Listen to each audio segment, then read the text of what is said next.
Germany के बावरिया शहर में 21 सितंबर 1951 को एनलिस मिशेल का जन्म हुआ।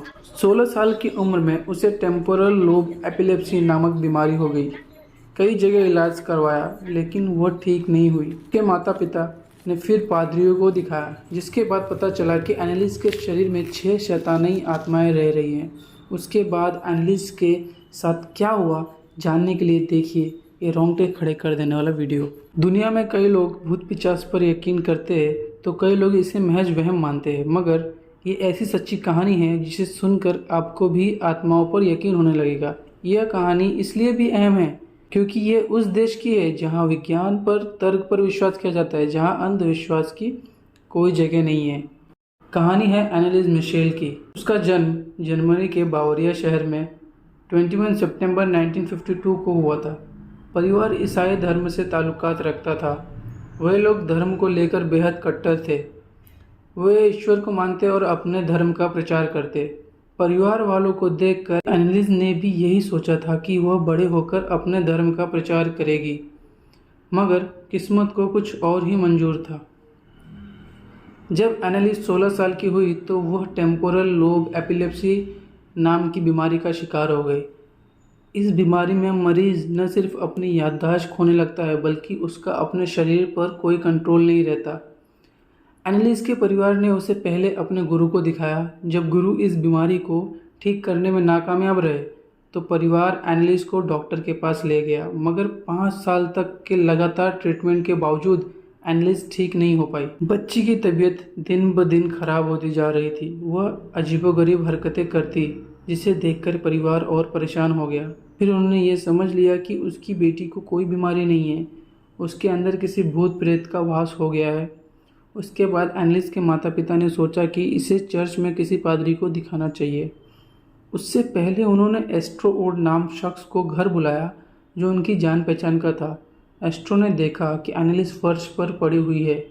जैसे ही एनलिस ने एस्ट्रो को देखा, फर्श पर ही पेशाब कर दिया और उसे चाटने लगी। इसके बाद वह पास पड़े कोयले के टुकड़े को खाने लगी। इस दौरान एस्ट्रो ने नोट किया कि एनलिस के चेहरे पर एक अजीब सी हंसी है। वो न खुलकर हंसती और न खुलकर रोती। वह एक ही एक्सप्रेशन देती है, वो भी अजीब सी हल्की सी हंसी का। वह तुरंत समझ गया कि एनलिस के अंदर किसी शैतानी आत्माओं का वास है। एस्ट्रो ने एनलिस के माता पिता को सलाह दी कि झाड़ फूक तंत्र मंत्र से इलाज करवाना चाहिए। एनलिस के माता पिता ने एस्ट्रो की बात मान ली। इसके बाद 2 पादरियों ने पहली बार एनलिस पर तंत्र मंत्र की क्रिया की। पादरियों ने बताया कि एनलिस के अंदर 1-2 नहीं बल्कि 6 शैतानी आत्माओं का वास है। जैसे ही पहला झाड़ फूक का काम किया गया, उसके बाद से ही वह 6 शैतानी आत्माएं गुस्सा हो गई। एनलिस की खराब हालत और भी ज़्यादा खराब हो गई। दोनों पादरियों ने दोबारा झाड़ फूक किया, मगर परेशानी ये थी कि एनलिस कभी एक जगह टिक कर नहीं बैठती थी। इससे झाड़ फूक की क्रिया करने में दिक्कत हो रही थी। इसलिए उन्होंने एनलिस को मोटी मोटी चेन से बांधना शुरू कर दिया ताकि वह एक जगह पर बैठी रहे। कई बार झाड़ फूक की क्रिया की गई, मगर एनलिस की हालत में ज़रा भी सुधार नहीं हो रहा था।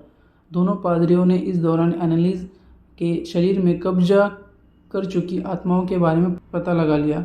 दोनों पादरियों ने एनलिस के माता पिता को बताया उनकी बेटी के अंदर 6 लोगों की आत्माएं हैं। उनके नाम नीरो, जो कि रोमन राज्य के जूडियन साम्राज्य का आखिरी शासक था। जूडस इस्करियोट, भगवान यीशु का शिष्य जिसने महज 20 चांदी के सिक्कों के लिए उन्हें धोखा दिया था।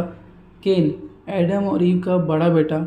हिटलर, जर्मनी का सबसे बदनाम तानाशाह। वैलेंटिन फेलिशमैन, 16वीं शताब्दी का बदनाम पादरी जिसे शराब पीने, हंगामा करने और हत्या करने के आरोप में रोमन साम्राज्य से बर्खास्त कर दिया गया था। लूसीफर, बुराई के प्रतीक के रूप में इसे जाना जाता है। इसे शैतानों का भी शैतान कहा जाता है। बताया जाता है कि जब एनलिस पर झाड़ फूक की प्रक्रिया की जाती थी तो पादरियों को भी कई बार उन शैतानी आत्माओं से दो चार होना पड़ता था। ये दोनों झाड़ फूक की पूरी प्रक्रिया को अक्सर ऑडियो कैसेट्स में रिकॉर्ड भी करते थे। दोनों को शैतानी आत्माओं के नाम भी इसी तरह पता चले। मैं आपको कुछ रिकॉर्डिंग्स सुनाता हूँ जो उस टाइम पे इन पादरियों ने रिकॉर्ड किए थे।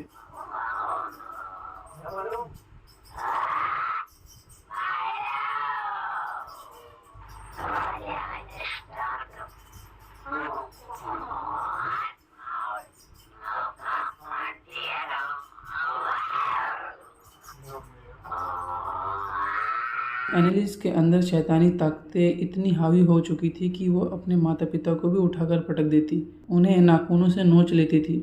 एक समय ऐसा आया जब कोई भी एनालिस के पास जाने की हिम्मत ही नहीं दिखा पा रहा था। सब उससे डरने लगे थे, यहाँ तक कि एनालिस खुद पर कई बार हमला कर लेती और घायल हो जाती। इस बीच एनालिस की हालत में थोड़ा सुधार हुआ, मगर ये खुशियाँ महज कुछ दिनों के लिए ही थी। थोड़े समय बाद उसने खाना पीना भी छोड़ दिया। जब पादरी पूछते कि वो ऐसा क्यों कर रही है, तो एनालिस कहती कि उसके अंदर के शैतान उसे कुछ भी खाने पीने नहीं देते। धीरे धीरे एनालिस कुपोषण का शिकार हो गई। उसकी हालत बहुत ज़्यादा खराब हो गई थी।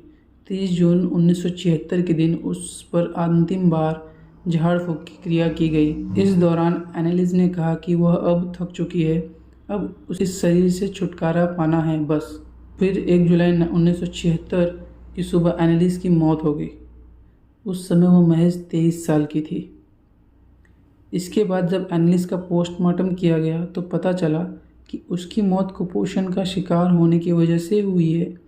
फिर डॉक्टर्स ने उन दोनों पादरियों पर एनालिस के माता पिता को गुमराह करने का आरोप लगाया। डॉक्टर ने कहा कि समय रहते यदि एनालिस को मेडिकल ट्रीटमेंट दिया जाता तो वह बच सकती थी। अब सच क्या है, इस बारे में किसी के पास कोई जवाब नहीं है। ये राज भी एनालिस के साथ ही चला गया। ऐसी और इन्फॉर्मेशनल एंड मिस्टीरियस वीडियोज़ के लिए चैनल को सब्सक्राइब करें।